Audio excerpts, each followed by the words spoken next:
Hello, c'est Sarah sur West Track et dans le cadre du Haddock Festival, on se retrouve aujourd'hui au Théâtre des Bains-Douches pour la représentation de Pinocchio par la compagnie de théâtre La Cohue qui vient nous présenter sa lecture du conte. Une mise en scène signée Sophie Lebrun et Martin Legros. Je suis actuellement à la séance des scolaires et nous nous apprêtons à rentrer en salle. Bonjour.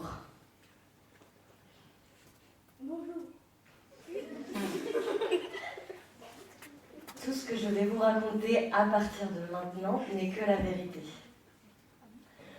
Notre histoire commence donc chez Geppetto, qui était sculpteur sur bois. Il habitait une cabane isolée au bord de la falaise. Tout le monde disait de lui qu'il était fou. Lui-même d'ailleurs pensait être un peu fou. Il vivait seul, il mangeait seul, il dormait seul, et il s'était même fait à l'idée qu'il allait mourir seul.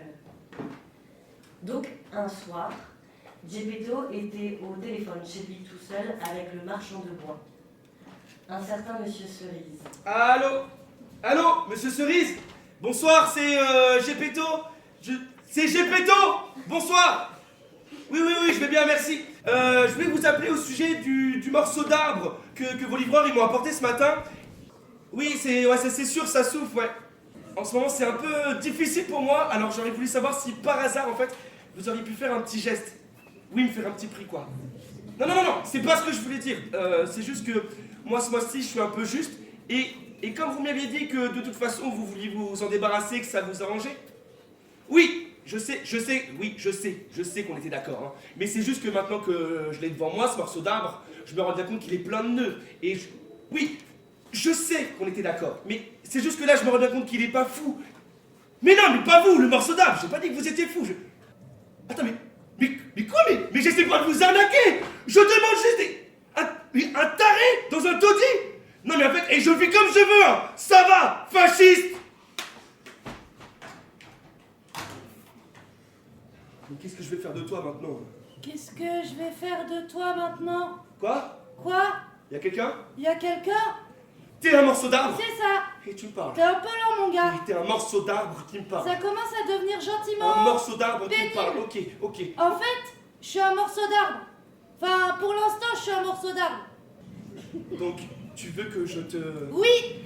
Et donc, Geppetto se mit à sculpter ce morceau d'arbre. Alors, maintenant, qu'est-ce qu'on fait? Je sais pas, je suppose qu'il faut qu'on trouve un prénom. Tu supposes, c'est-à-dire t'es pas sûr? Pour moi aussi c'est une première fois, mais ouais, je pense qu'il faut qu'on trouve un prénom. Pourquoi? Pour pouvoir t'appeler. Bah, je suis pas sûre de vouloir qu'on m'appelle, mais bon, va pour le prénom. Alors, comment qu'on me prénomme? Je veux t'appeler... Pinocchio. Pinocchio. Pinocchio? Ouais, je veux t'appeler Pinocchio. Pinocchio, c'est parfait, ça te plaît? Ok, d'accord. Et toi, alors, t'es qui? Moi? Oui, toi, t'es qui? Moi, je suis... Ton père. ton père. Mon père? Ouais, je suis ton père, ouais. Euh... T'as qu'à m'appeler papa, c'est ça. C'est très bien. Quoi, ça va pas?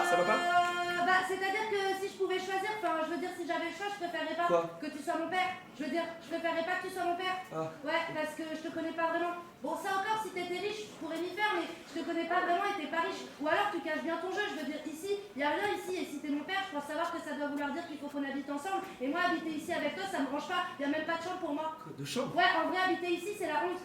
Ok. Et t'as pas de style. C'est-à-dire? Bah, comment tu t'habilles, comment tu te comportes, même comment tu parles. Jamais je voudrais te présenter à mes amis parce que je compte bien avoir plein d'amis et t'avoir toi en père quand j'aurai des amis, bah c'est déjà un problème. Ok, d'accord. Et tu vis seul, non? Oui, mais... Mais ça c'est chelou. Enfin, je juge pas, c'est pas ça, mais les gens, eux, oui, et ils vont parler sur toi, enfin sur nous du coup. Et ce qui n'est pour l'instant que ton problème deviendra aussi le mien, et je suis pas sûre de vouloir de ça, moi. Pour moi, je veux dire, je suis pas sûre de vouloir que les gens ils parlent sur moi. De quoi? Les gens parlent sur moi? En mal. Les gens parlent sur moi en mal? Plutôt.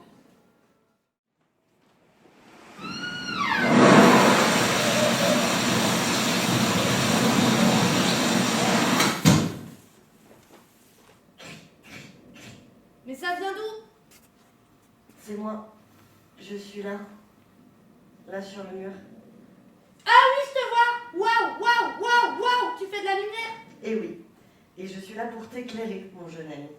T'emballes pas, mon gars. Quoi? Je suis pas sûre de vouloir devenir amie avec toi. D'abord, on se connaît pas. Et ensuite, je crois pas vouloir devenir amie avec C'était une expression. une grosse mouche. C'était une expression et je suis une luciole. T'es une grosse mouche. Je suis une luciole. T'es une grosse mouche qui a mangé une lampe. Je suis une luciole et j'habite ici depuis plus de 100 ans. Ah, et ça c'est un problème. Et je voudrais te donner quelques petits conseils car je viens d'assister à... Comment ça, un problème? Bah, va falloir penser à déménager parce que maintenant c'est moi qui habite ici. Moi, je partirai pas d'ici avant de t'avoir donné mes conseils. Mais après tu pars. Laisse-moi te donner mes conseils. Mais après tu pars. Laisse-moi te donner mes conseils. Mais après tu pars, d'accord? Oui, après je pars, oui. Alors, les voici. D'abord, tu ne dois jamais essayer de quitter l'île, sinon tu te feras dévorer par baleine requin.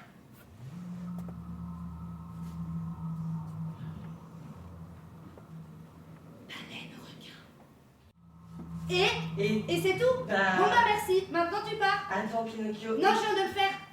Tu viens de faire quoi? D'écouter. Ouais, bah s'il te plaît, écoute-moi. Non, Pinocchio, écoute. non, c'est toi qui vas m'écouter, tu m'as dit oui et après je pars. Pinocchio, ouvre, dépêche-toi!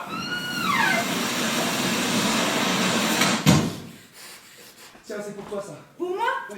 Waouh, waouh, waouh, waouh, waouh, waouh. Un cartable tout neuf. Ça te plaît? Oui, beaucoup. Ok, super. Ouais, il va très bien. en tout C'est cas. vrai? Oui, mais maintenant, faut vraiment aller à l'école avec, ok? Ça serait dommage de le laisser à la maison. Ah oui, je suis sûre que t'as raison. Demain, je veux l'emmener demain, je peux? Oui, bien sûr, ouais. Je crois que je veux bien que tu sois un petit peu mon papa alors. Quoi? En attendant. En attendant. Ouais, en attendant de trouver mieux, finalement, je veux bien que tu sois un petit peu mon père, t'es d'accord? Ouais, je suis d'accord, ouais. Et c'est ainsi que Pinocchio prit le chemin de l'école avec son nouveau cartable tout neuf. Et comme il avait maintenant un jour, il décréta qu'il était grand et qu'il voulait y aller tout seul. Geppetto aurait bien voulu l'accompagner, mais voilà, maintenant il était grand. Et il fallait l'accepter.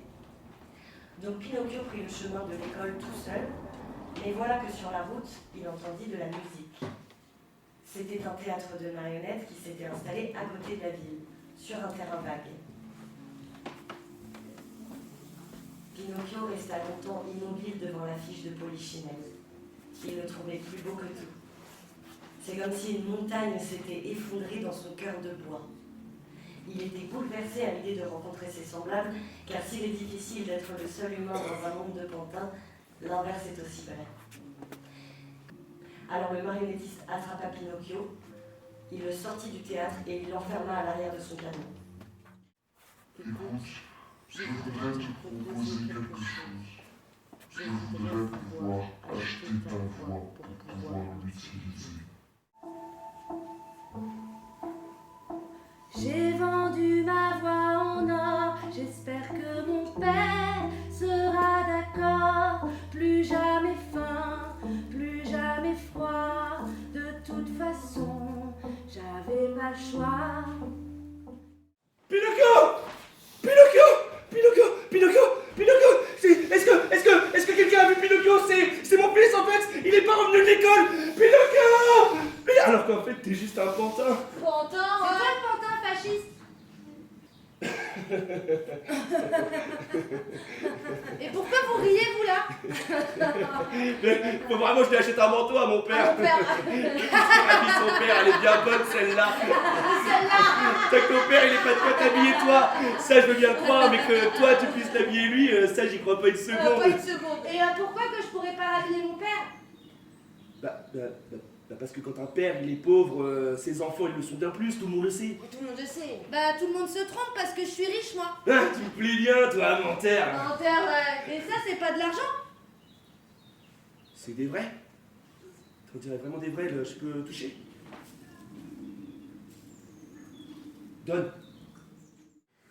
C'est ça, tu me prends pour une poutre ou quoi? Non, mes 412 € que j'ai gagnés en vendant ma voix, ils restent dans ma main. Et moi, je vais rentrer chez moi, je vais acheter un manteau à mon père. Et avec le reste de l'argent, je nous achèterai une maison pour mon père et moi, avec une piscine, un jardin et un poney, et j'aurai ma propre chambre. Attends, t'as une solution sûre pour que je puisse m'acheter une maison avec le reste de l'argent? Oui, non, mais sûr à 100%! Oui. Alors comment je fais? Il faut placer ton argent! Placer ton argent. Il faut que je place mon argent? Ouais, il faut placer ton argent! Ok, d'accord. Mais où? Dans la terre! Dans la terre. Faut que je place mon argent dans la terre? Ouais!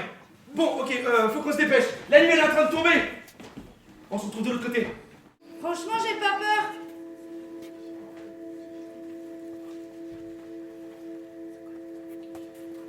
Franchement, j'ai pas peur.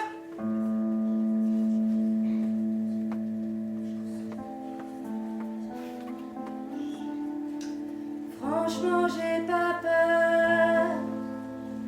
Franchement, j'ai pas peur.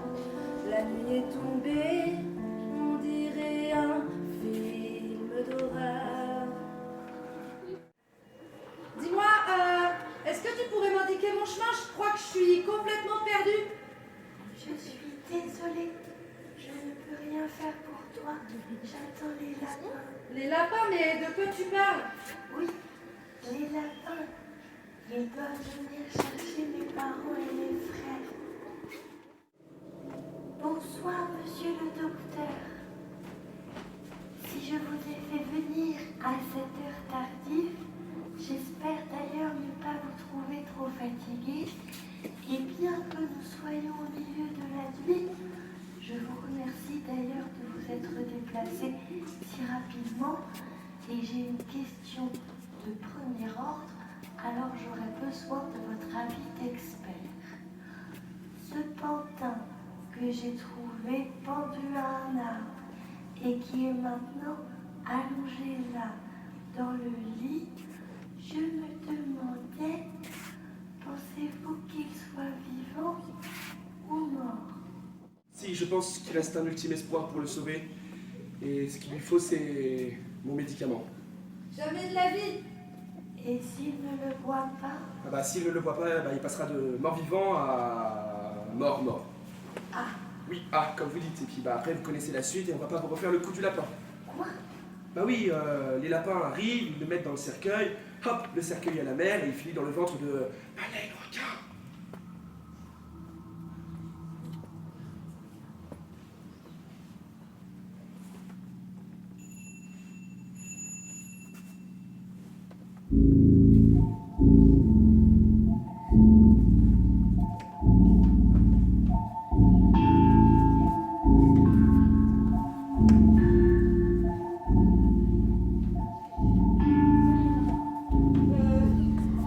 C'est qui ceux-là?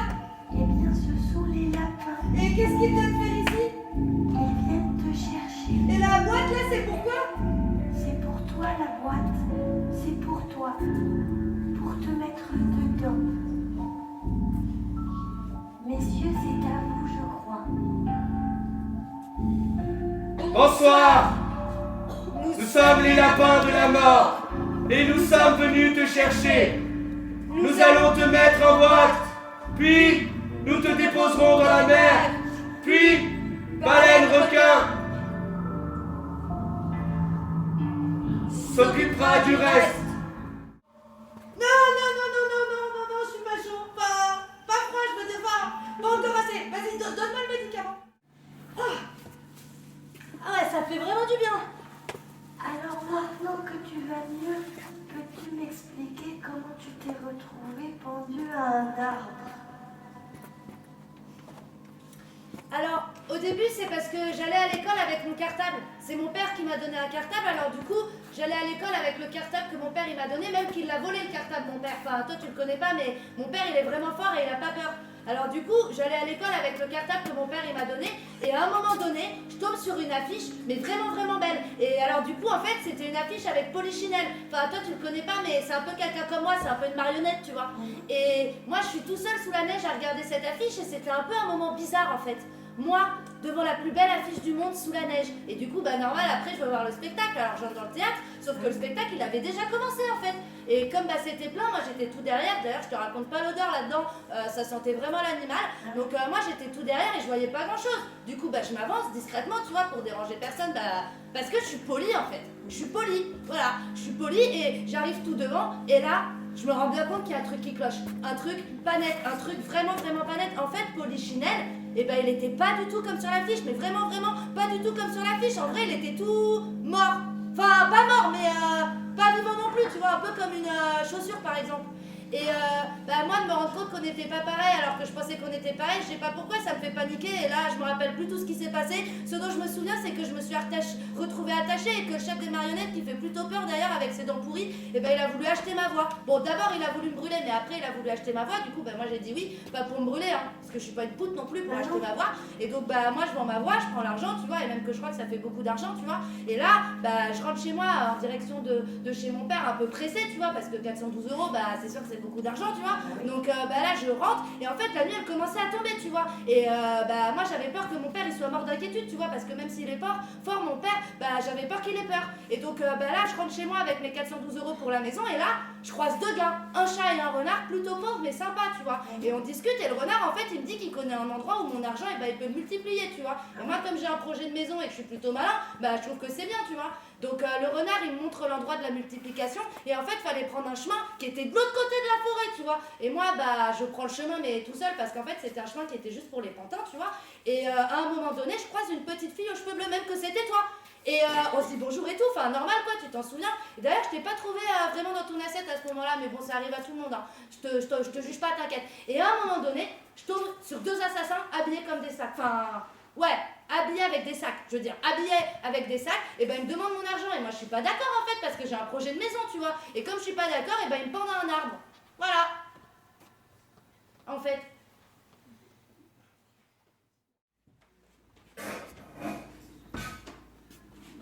Ensuite, il faut que tu places ton argent dedans. Non.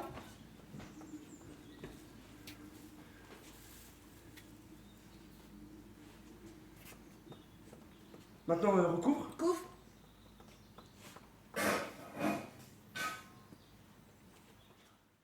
Et après, ça sera encore long. Ah non, après c'est pas long, t'inquiète. Hein. Enfin, t'arroses, l'arbre là il sort immédiatement et t'attends quoi, 30 secondes max, et là tu vois les billets apparaître sur les branches et tu récoltes et c'est dans la poche quoi. Ah ouais. Ouais. Mais où est-ce que je trouve de l'eau? Ah, faut que t'ailles jusqu'à la rivière qui est par là. C'est loin? 10-15 minutes. Ok, je reviens. Vous surveillez mon... T'inquiète, on bouge pas. Je suis vraiment une poutre. Je vais porter plainte au juge. Qu'est-ce que tu viens de dire? C'est toi le pantin fasciste? La Cour te condamne à 2 ans de prison pour outrage et rébellion.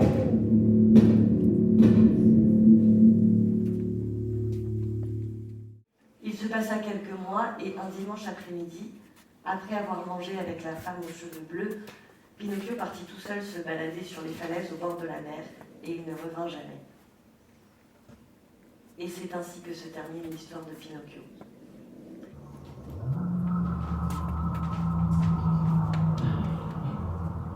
Papa, Mon chat. tu me réveilles pour le lever du soleil. J'aimerais voir le lever du soleil. Oui. Je te réveillerai.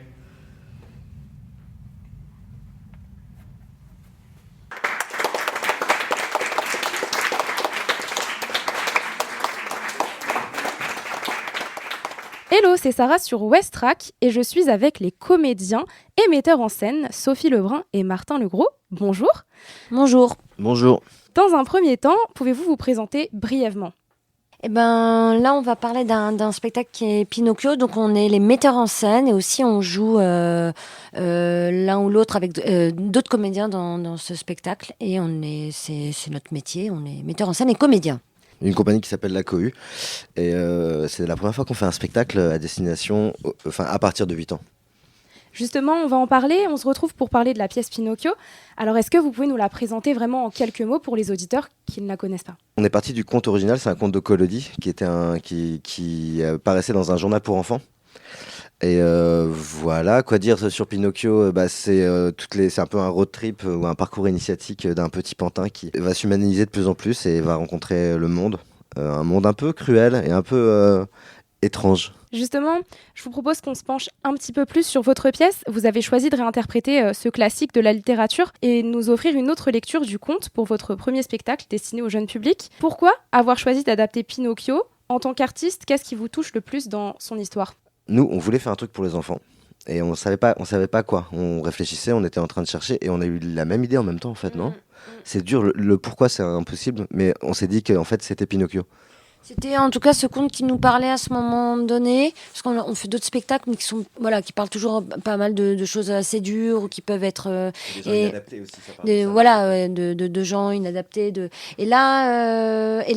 ce conte-là, on avait une sorte d'impression un peu comme ça, un peu glauqui. On a un peu posé la question à toute notre équipe et tout, puis ils nous racontaient tous un peu qu'ils avaient un peu des souvenirs de Pinocchio quand ils étaient petits, avec des images un peu. Et puis nous, ça nous plaisait bien de creuser ce conte-là, et voilà. Et du coup, c'est un peu venu comme une évidence. Ouais, toute cette histoire un peu de solitude et de genre, il y a aussi de la misère sociale. Nos spectacles, ils traitent souvent de la question des inadaptés sociaux et de ça. Et du coup, on se trouvait que dans Pinocchio, c'était encore une fois une autre version de l'histoire des pauvres, quoi. En fait, ça se passe dans une région de l'Italie qui est pauvre. Chez son père, il n'y a rien. Enfin, il y a un truc comme ça. Et du coup, on avait envie de mettre ce personnage de le rendre beau, quoi. On va parler de Pinocchio justement. Pinocchio, il est souvent perçu comme un enfant qui est naïf, mais dans votre version, c'est un personnage qui est un petit peu plus complexe. Il est décrit comme un inadapté dans un monde qu'il ne comprend pas toujours. Pourquoi l'avoir traité sous cet angle et comment vous avez exploré cette inadaptation à travers votre spectacle? Bah, moi, en fait, j'avais surtout envie qu'il me fasse rire et de pouvoir l'aimer moi. Donc, je sais que, enfin, en écrivant, parce qu'on a écrit tous les deux. Moi, je me suis plus penché sur des zones d'écriture, des fois de dialogue. Et du coup, j'avais vraiment envie qu'il me fasse rire. Et puis, il y a un truc qui ressemble à des enfants qu'on connaît aussi. Mais c'est vrai qu'il a un truc. En fait, il est pas méchant, mais il dit la vérité. Et la vérité est méchante des fois. Et c'est pas lui. Il a pas de volonté de méchanceté, aucune. C'est juste du fait qu'il soit inadapté, il vient vraiment interroger la norme et dire la vérité. Et des fois, d'entendre la vérité, c'est extrêmement cruel, quoi. Mais c'est pas de la méchanceté. Et il y avait ce côté-là que je trouvais qu'on aime bien, quoi. Parce que c'est drôle aussi. Il est pas forcément. Si, il est naïf, mais nous, on prend le bon côté du naïf, quoi, parce qu'il prend tout au premier degré. Et du coup, il interroge le monde comme ça. Et du coup, c'est assez direct et ça fait des situations un peu drôles parce qu'il y va direct, quoi. Et d'où la première scène avec son créateur, Geppetto, et il lui dit, en fait, c'est pas possible qu'on puisse vivre ensemble parce que si t'as pas d'argent, en fait, c'est pas possible. Et puis en plus, t'as pas de style. Et du coup, ça, c'est un truc, qui peut être qu'on dit pas. Mais que là, Pinocchio, lui, se permet parce qu'il n'a pas de barrière sociale, il vient d'être créé, il est un être, il n'a pas de filtre et voilà. Justement, on parle de ces notions de vérité, de mensonge, etc. Pinocchio, dans le conte originel, il ment, il manipule, mais il est aussi manipulé et on le voit dans le spectacle. Comment vous avez travaillé en fait cette ambiguïté entre vérité, mensonge, manipulation ? Bah, toute l'histoire du théâtre, c'est une histoire de manipulation. En fait, le théâtre, c'est l'endroit de ça. C'est l'endroit où on vient pour se faire manipuler presque de son plein gré, quoi, en général. On aime bien, nous, le théâtre qui s'avoue lui-même, quoi, en permanence, qui est en train de dire, oui, vous êtes en train de voir quelque chose de faux et qui porte sa fausseté, quoi. Et du coup, c'est vrai que, je sais pas comment dire, là, c'est encore présent dans ce spectacle-là assez fort. Mais il y a un truc où c'est aussi le monde bouge autour de lui. Lui, il bouge pas, ça raconte aussi ça. Un truc de solitude. Et c'est vrai que dans notre spectacle, il est à un endroit du plateau et en fait, il y reste, il n'en sort jamais. Alors que tout le monde autour circule et est beaucoup plus libre. Et ça parle aussi de sa condition d'être qui n'existe que dans le monde, qui n'existe pas dans le monde réel, quoi. Et du coup, c'est aussi un peu son drame, ça. On parle aussi de Pinocchio, mais il y a d'autres personnages sur scène, comme vous étiez en train de le dire, qui circulent. Ils sont décrits comme borderline. Alors, qu'est-ce que ça signifie pour vous et comment ça a influencé votre création ? Là, en fait, on a mis Pinocchio sur une île un peu déserte qui a été un peu ravagée par la pollution et tout ça. Et donc, c'est des personnages, même à la base, chez Collodi et tout, c'est des personnages qui n'ont pas d'argent, des gens qui volent parce qu'ils n'ont pas le choix et tout ça, comme le chat et le renard. Et donc, ils sont sur cette île et tout le monde est là, un peu crève la faim, quoi. Et donc, Pinocchio, qui a réussi à se faire un peu d'argent en vendant sa voix, un marionnettiste, et il va avoir un peu un chat et un renard à ses trousses qui vont essayer de l'arnaquer et tout ça. Et donc c'est un peu, mais c'est pas forcément eux les méchants, mais ils sont tous là dans une sorte de misère sociale où ils essayent de s'en sortir en faisant des petites filouteries et en inventant qu'on peut, si on plante de l'argent dans la terre, il va y avoir un arbre à billets qui va en ressortir, quoi. Et donc tout ça aussi, ça fait partie de la manipulation, du mensonge et qu'on retrouve en fait dans notre vrai monde à nous. Mais Voilà. on essaie de pas C'est avoir une un sorte regard de- moral là-dessus, en tout cas. Non, on n'a pas de regard moral dessus, mais voilà, c'est une sorte de satire et en tout cas de. Ce qui me plaît pas trop en conte original, c'est le côté un peu moraliste. Et là, Oui, alors ça, on passe sur autre chose, ouais. Ce qui est intéressant, c'est que du coup, ça amène le spectateur, même le jeune public, à réfléchir à son propre rapport entre la vérité et le mensonge pendant la pièce. On assiste aussi tout au long du spectacle à une métamorphose de Pinocchio. Est-ce que vous pouvez me parler un petit peu de ces transformations qui sont à la fois physiques, puisqu'à la fin il devient un âne, et intérieures? Alors sans dévoiler toute la fin et tout, mais il devient un âne, on ne sait pas, c'est beaucoup plus flou que ça. Dans le conte original, il passe par un âne, puis après il redevient un enfant et tout ça. bah, nous, c'est surtout une blague, ça parle de l'aliénation par le travail. L'âne, c'est ça, c'est dans notre Pinocchio à nous.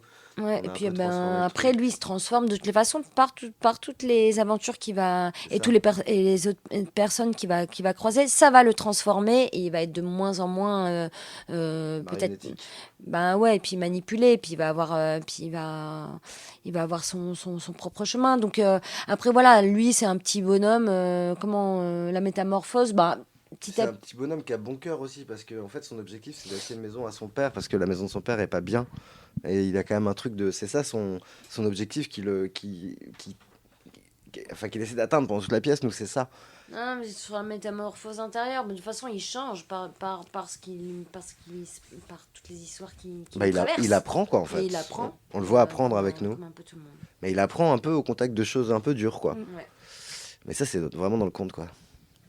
Est-ce qu'on peut dire que l'histoire de ce personnage dans votre version, c'est un peu une métaphore d'une recherche de soi dans un monde qui impose normes et attentes? Oui, tout à fait. Bien envoyé. Alors, pour conclure un peu, bien que Pinocchio soit une histoire ancrée dans l'imaginaire collectif, quels éléments de l'histoire trouvez-vous encore profondément actuels aujourd'hui?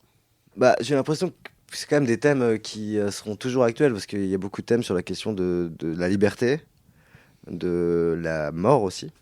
Ça veut dire quoi être un mortel, ça veut dire quoi être inerte.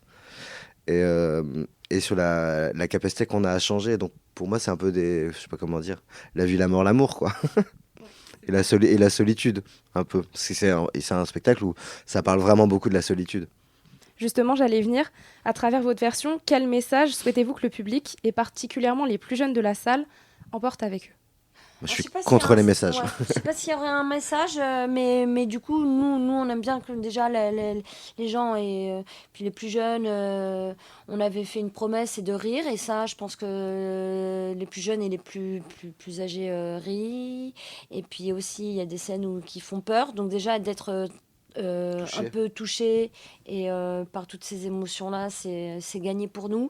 Et puis en plus, après, si eux, ils rentrent chez eux et puis qu'ils peuvent avoir des discussions ou demander à leur père ou à leur mère ce que ça veut dire fasciste, parce que Pinocchio insulte tout le monde de fasciste,